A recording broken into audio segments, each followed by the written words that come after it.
Chers élèves, bonjour et bienvenue sur la chaîne YouTube de Monsieur Franchini pour une nouvelle vidéo de géométrie qui reprend notre visiocours du vendredi 10 avril sur les quadrilatères. Alors, un quadrilatère, qu'est-ce que c'est? Eh bien, un quadrilatère, c'est une figure géométrique plane constituée de 4 segments consécutifs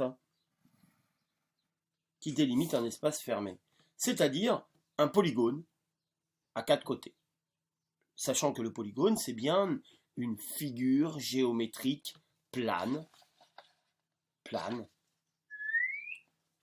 constituée de segments consécutifs, ils sont joints les uns aux autres, et qui délimitent un espace fermé.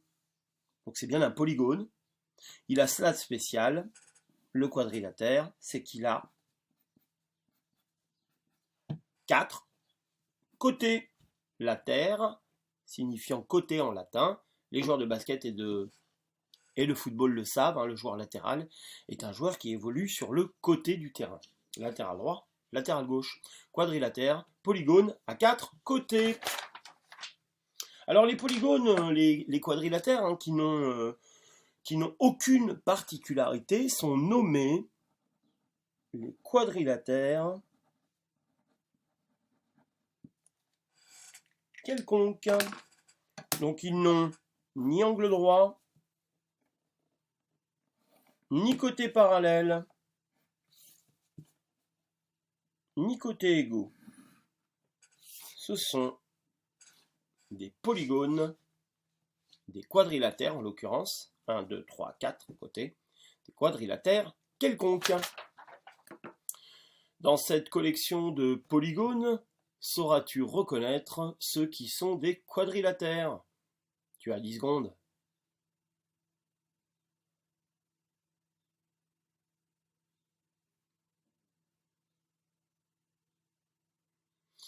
Si tu n'as pas encore trouvé, tu peux toujours appuyer sur la barre espace de ton ordinateur pour t'accorder un petit temps supplémentaire. Il s'agissait des polygones A, G et L, qui sont tous les trois des quadrilatères. Alors, nous nous sommes intéressés aux quadrilatères qui avaient des particularités. Nous avons donc tracé un premier quadrilatère particulier. J'ai donc tracé un premier segment. Notez bien la technique, hein. Je bloque ma règle et je viens bloquer l'équerre que je fais glisser le long de la règle. Voilà, son extrémité. Et je trace un deuxième segment, cette fois d'une autre mesure. Je choisis 8. Puis un troisième segment. Et je répète cette seconde mesure. Toujours 8. Voilà. Après quoi, je n'ai plus qu'à relier mes deux points. Et j'obtiens un rectangle. Alors le rectangle, il a, ça on les a vérifiés tout à l'heure. Alors celles-ci on peut les vérifier encore. Hein. Il a 4 angles droits. Non seulement il a 4 angles droits, mais ses côtés sont égaux. Alors je vais utiliser cette règle-là. Ses côtés sont égaux. 5 cm.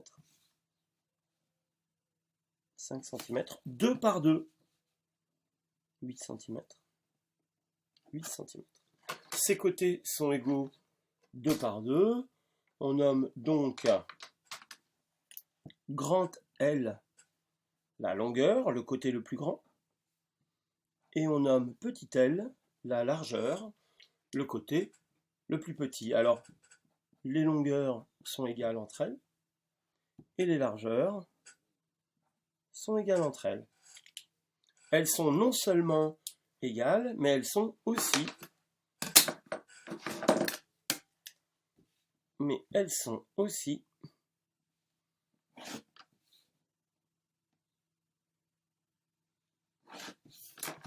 parallèles.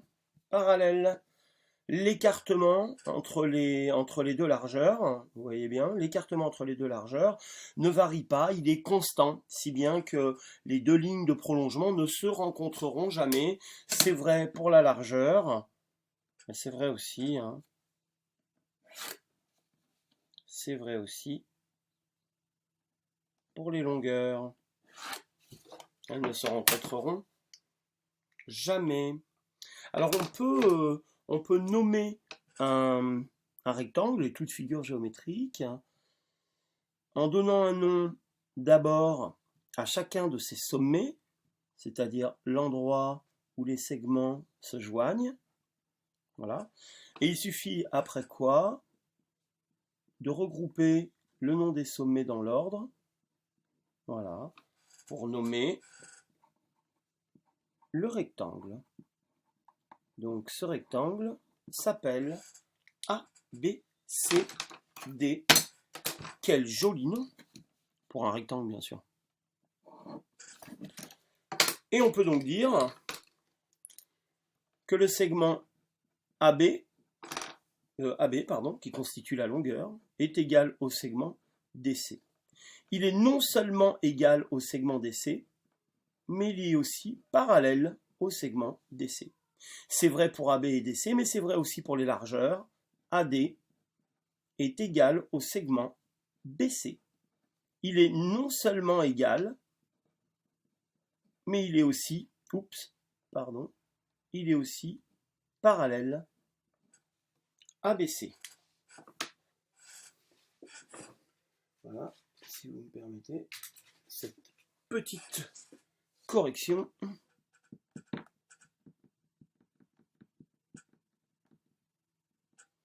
Voilà, il n'y paraît plus rien.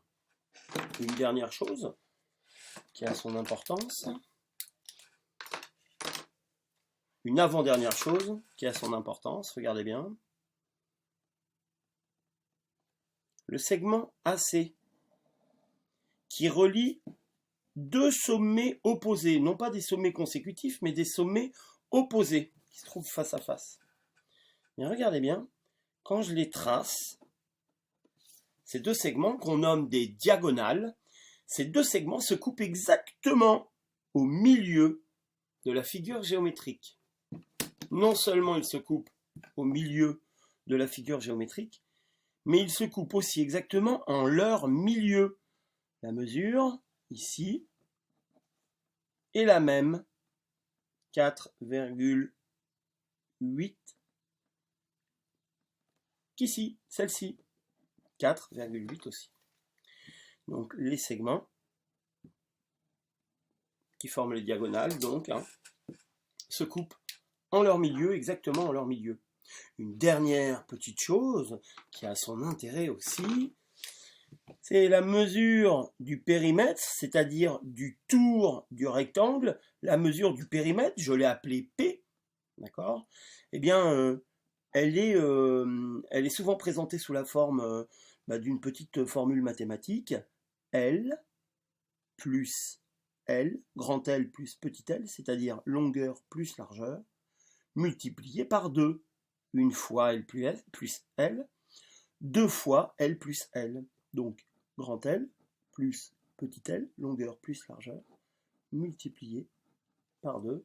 C'est la formule du périmètre. Voilà, on a quasiment tout dit sur le rectangle. Notre prochaine vidéo s'intéressera à un autre quadrilatère particulier, le carré. Je vous remercie de votre attention. Nous nous retrouverons bientôt pour une nouvelle vidéo. Je vous souhaite à tous une bonne journée.